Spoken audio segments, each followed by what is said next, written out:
عن أبي هريرة رضي الله عنه سمعت رسول الله صلى الله عليه وسلم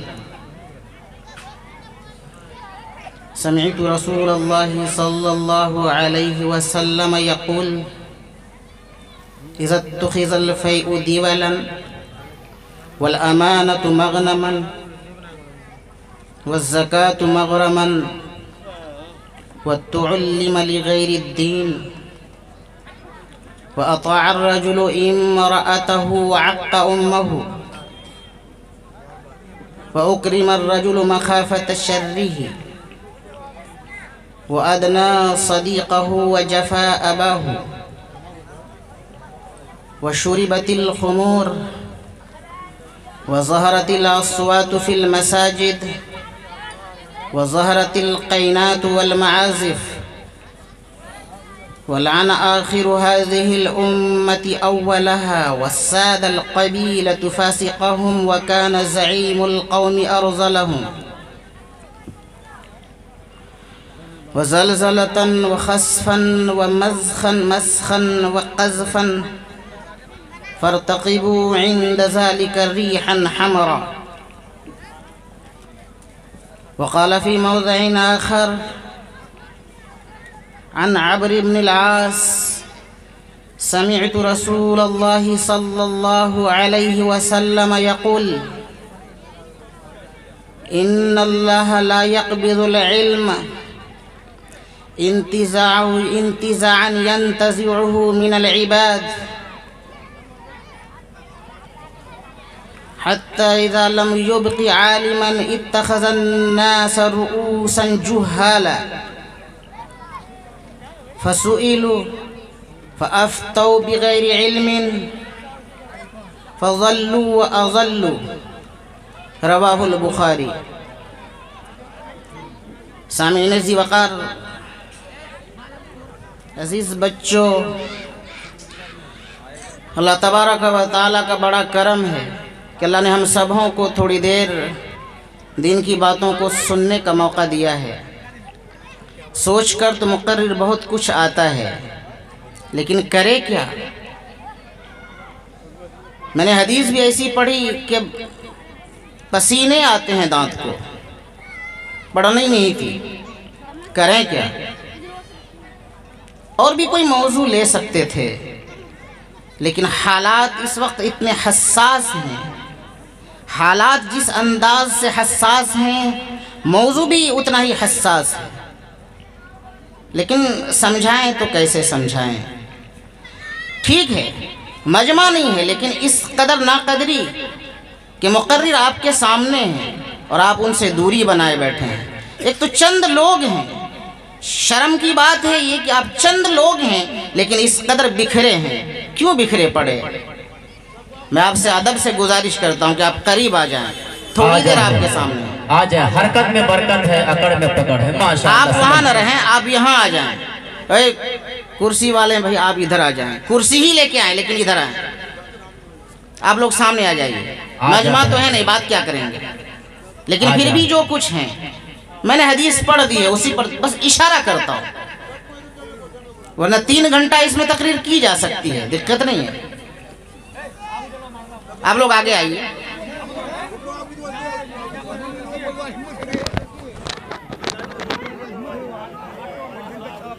سب سے پہلے ہم شکر گزار ہیں اپنے شفیق دیرینہ اور رفیق پارینہ جناب حافظ و قاری نثار احمد صاحب. بڑی پرانی رسم و راہ اور ان سے بہت پرانا مراسم ہے میرا. بس ان کا ایک فون میرے لیے سب کچھ ہے، ورنہ میرا ایک جلسہ اور تھا. میں اس جلسے کے پروگرام کو پیچھے کر کے صرف ان کا ایک فون پر میں نے اس کو اتنا رسپانس دیا، اور ہیں بھی وہ رسپانسبلٹی آدمی. اگر میں رسپانس نہیں لیتا تو پتہ نہیں وہ میرے گھر پر کل پہنچتے، بڑی شکایتیں کرتے. اللہ ان کی عمر کو دراز کرے. آواز تو مت پوچھیے، بے تاج بادشاہ ہیں یہ، بلکہ شہنشاہ ترنم نہ کہیں بلکہ لہن داؤدی جب حضرت داؤد علیہ السلام زبور پڑھتے تھے، کیا کہنا سبحان اللہ، تو پہاڑ بھی وجد میں آتے تھے۔ جب حضرت داؤد علیہ السلام توریت یہ زبور کی تلاوت کرتے تھے، جیسے قرآن کریم کی تلاوت، جب آپ صلی اللہ علیہ وسلم فرماتے تھے یا اللہ قربان جائیے، میں ادھر نہیں جاؤں گا، لیکن چونکہ آواز کے ترنم پر، آواز کی خوبصورتی پر، آواز کے دمخم پر جو بات آئی، میں وہ عرض کر دیتا ہوں، لہن داؤدی سے کم نہیں۔ آواز میں عجیب و غریب نشیب و فراز، آواز میں عجب رنگینیاں ہیں، عجب وہ قلمونیاں ہیں، عجب خوبصورتیاں ہیں، بے شمار پہلوؤں پر اس کی آواز پر میں بات کر سکتا ہوں۔ یہ الگ بات ہے کہ میں ان کو اپنے یہاں بہت کم دعوت دیتا ہوں، جہاں تک میری چلتی ہے دے دیتا ہوں۔ میرا پروگرام اکثر باہر ہوتا ہے، اپنے علاقے میں ہم لوگ نہیں کرتے ہیں پروگرام، جلسوں میں نام دے دیتے ہیں تو ٹھیک ہے، ورنہ ہمارا پروگرام باہر ہوتا ہے اکثر۔ بہرحال تو یہ نثار صاحب، میں نے پہلے کہا، ان کے لیے جو الفاظ آئے میں نے کہہ دیا، بڑی پرانی دوستی، اب بہت پرانا کیا کہتے ہیں ان سے میرا رشتہ ہے۔ اللہ ان کی عمر کو دراز کرے اور آواز بہتر سے بہتر بنائے، اور جب تک یہ زندہ رہیں آپ مشکوری والے بھی ان کی قدر فرمائیں۔ اللہ ہم سب کو کہنے سننے سے عمل کی توفیق دے۔ میرے ابا کے لیے دعا فرمائیں، چونکہ آپ سب کے ہر دل عزیز مقرر ہیں وہ، لیکن اس وقت ایک لمبی علالت سے دوچار ہیں، بڑی ایک لمبی مدت سے بیمار ہیں، میں ان کے پیچھے پریشان رہتا ہوں۔ اللہ ان کو جلد سے جلد صحت یابی عطا فرما دے، آپ اللہ سے دعا فرمائے۔ تو آئیے ہم اب موضوع پر آتے ہیں۔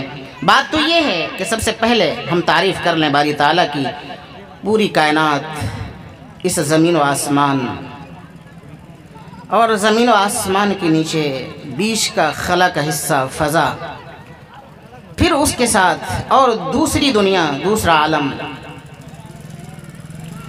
پہاڑ، ذرات، آبشار، جھیلیں، جھرنا، پتھر، دریا کا پانی، اس کی روانی، اس کی موج، یہ سب کچھ اللہ تبارک و تعالیٰ کی قدرت ہے۔ میرے بھائیو، اللہ تبارک و تعالیٰ کی قدرت پر اگر بات کی جائے تو پھر موضوع سے ہٹنا پڑے گا۔ صرف چونکہ حمد کے طور پر اور اللہ کے شکر کی ادا کرنے کے طور پر میں نے اللہ کو قادر مطلق، ہم سب جانتے ہیں، اسی قادر مطلق کی پوری کار فرمائی اور پوری صنائی ہے کہ اس خالق نے، اس صناع نے پورے عالم کو خوبصورت بنایا ہے۔ میرے بھائیو، اب آئیے، اللہ تبارک و تعالی اپنے نبی کی زبانی، نبوت کی زبان میں نے دو روایتیں پڑھی ہیں، اور دونوں ابن ماجہ میں بھی ہے، مسلم میں بھی ہے، بخاری میں بھی ہے، امام ابو داؤد نے بھی اس روایت کو بیان کیا، اور بالکل سند متصل کے ساتھ، کہیں کسی طرح کی کہیں کوئی کمی نہیں ہے، سارے راوی ثقہ راوی ہیں۔ کیا علمی بات کریں، مجھے تو سمجھ میں نہیں آتا۔ خیر، بات یہ ہے جو موضوع سے متعلق، بات یہ ہے کہ اللہ کے نبی نے سب سے پہلے حضرت ابو ہریرہ رضی اللہ عنہ اس روایت کے راوی ہیں، وہ فرماتے ہیں کہ اذا اتخذ الفیء دیولا، اذا اتخذ الفیء دیولا والامانۃ مغنما، 15 نشانیاں اس میں بیان فرمائی گئی۔ اس روایت میں 15 نشانیاں بیان فرمائی گئی ہیں، اور وہ نشانیاں اشراط الساعہ کے عنوان سے، یعنی قیامت کی نشانیاں بیان فرمائی گئی ہیں۔ وہ نشانیاں اتخذ الفیء دیولا یا اذا اتخذ الفیء دولا، یعنی قیامت کب آئے گی ایک مسئلہ ہے، جب آدمی مال فی کو غنیمت کے طور پر استعمال کرنے لگے۔ اب مال فی پر مجھے کہنا پڑے گا، سب سے پہلے آپ یہ سمجھیں کہ مال فی کیا ہے، شریعت مال فی کسے قرار دیتی ہے۔ اس وقت وہ کنسیپٹ آپ کے ذہن و دماغ میں شاید نہ ہو، یہ تصور پہلے پیدا کیجئے، اس کا حیولہ سمجھیے، مادہ کیا ہے، میٹیریل کیا ہے، کیسے سمجھیں گے۔ اللہ تبارک و تعالیٰ کے نبی نے ارشاد فرمایا اذا اتخذ الفیء دیولا، جب آدمی مال فی کو غنیمت کے طور پر استعمال کرے تو سمجھ جاؤ کہ قیامت آ گئی۔ اور مال فی کیا ہے، تصور۔ اب چلیے پہلے سمجھتے ہیں۔ مال فی کہتے ہیں جنگ لڑی گئی، ایک معرکہ ہوا، ایک بڑی لڑائی ہوئی کفار اور مسلمان کے بیچ، غیر مسلموں اور مسلموں کے بیچ ایک جنگ لڑی گئی، اس جنگ میں مسلمانوں کی جیت ہو گئی، غیروں کی شکست ہو گئی. مسلمان بغیر لڑائی کیے حملہ کیے بھی اگر اس پر قابض ہو گیا مسلمانوں کی جیت ہو گئی اور وہ میدان چھوڑ کر بھاگ گئے. جتنے مال تھے وہ سارے ہم نے مسلمانوں نے قبضہ کر لیا. وہ مال فیح ہے. اور آج کل اس کا تصور نہیں کیا جا سکتا جب تک کہ ہندوستان کے علماء جہاد پر اس طرح کا کوئی فتویٰ نہ دے. چونکہ اس زمانے میں نبی اکرم صلی اللہ علیہ وسلم کے زمانے میں مشرکین سے اور کفار سے بے شمار لڑائیاں لڑی گئیں اور اللہ کے نبی لڑتے رہے، بنفس نفیس بھی شریک رہے، خود لڑائیوں میں لڑتے رہے اور صحابہ کرام کو لے کر شریک رہے. اور لڑتے لڑتے جہاں کہیں ایسا ہوتا تھا کہ دیکھو میدان ہمارے ہاتھ ہے یا غیروں کے ہاتھ ہے، اگر کافروں کے ہاتھ ہے تو وہ الگ بات ہے، لیکن اگر مسلمان میدان مار لیتے تھے تو اس میں جتنی چیزیں ملتی تھیں مسلمان اس پر قبضہ کر لیتے تھے. لڑنے کے بعد اگر مال قبضہ کیا جائے تو وہ مال غنیمت ہے. بغیر لڑے اگر مال ہاتھ آ جائے وہ مال فیح ہے. بغیر لڑے تصور کیا ہے؟ کیا مطلب؟ آج کل اس کا تصور یا اس کا کنسیپٹ نہیں پیش کیا جا سکتا. مطلب یہ ہے کہ مال فیح کے طور پر آدمی اس وقت جو فقہا نے اور محدثین نے اس کا مکھن نکالا ہے وہ یہ کہ آدمی بغیر محنت کے بہت کچھ کرنا چاہتا ہے. خیر یہ تشریح غلط ہے، میں اس کو نہیں مانتا، بس اتنا سمجھ لیجئے. تو اب اس کو کہاں اٹھا کر لے جائیں گے، فٹ کہاں کریں گے، کس زمانے سے؟ نبی اکرم صلی اللہ علیہ وسلم کے زمانے سے جوڑ کر دیکھیے وہ مال فیح ہے. بہرحال اس پر تو بات کرنے کی ضرورت نہیں، پہلی نشانی. دوسری نشانی پر آئیے. والامانۃ مغنما، اور امانت کے مال کو غنیمت سمجھ کر استعمال کرنے لگے. والزکاۃ مغرما، اور زکوٰۃ کو آدمی پنشمنٹ سمجھنے لگے، تاوان اور جرمانہ سمجھنے لگے. اللہ کے نبی نے ارشاد فرمایا کہ جب دیکھو کہ آدمی زکوٰۃ کو تاوان اور ڈنڈ سمجھنے لگے کہ اللہ کی طرف سے زکوٰۃ فرض کی گئی ہے، گویا مسلمانوں کے لیے یہ تنگی کا وقت ہے، ضیق پیدا ہو سکتا ہے، دل میں تنگی آ سکتی ہے کہ مال میرا، اور مال نکالنے کے لیے اللہ تبارک و تعالیٰ نے یہ حکم دیا ہے کہ مال نکالا جائے تاکہ تمہارا مال صاف ہو جائے. زکوٰۃ نکلی اور مال طیب ہو گیا، مال پاک ہو گیا. لیکن کہا کیا گیا کہ مسلمانوں میں یہ بیماری جب پیدا ہو جائے کہ جو قوم اپنے مال میں زکوٰۃ نہ نکالے اپنے مال کی، تو یاد رکھنا کہ اس قوم سے اللہ تبارک و تعالیٰ بارش کو روک لیتا ہے. بارش شروع کی، اب لوگ شکایت کرتے ہیں کہ بارش رک گئی. بارش کیوں نہ رکے؟ آپ نے زکوٰۃ کیوں نہیں نکالی؟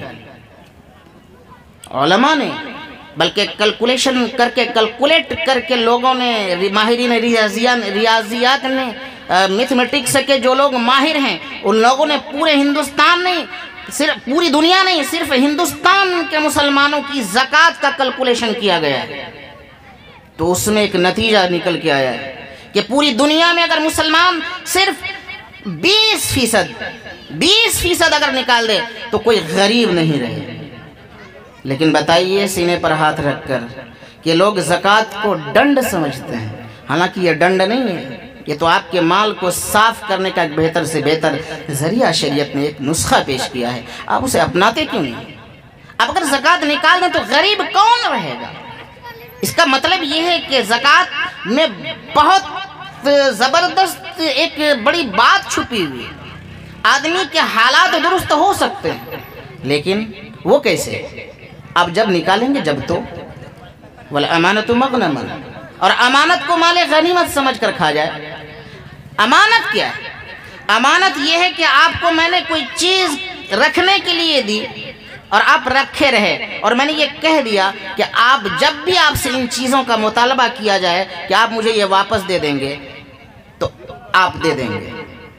لیکن آپ کے پاس سامان رکھا گیا، آپ کو ضرورت پڑی، آپ نے استعمال میں لانا شروع کر دیا، لیکن کیا آپ کا استعمال کرنا جائز ہے؟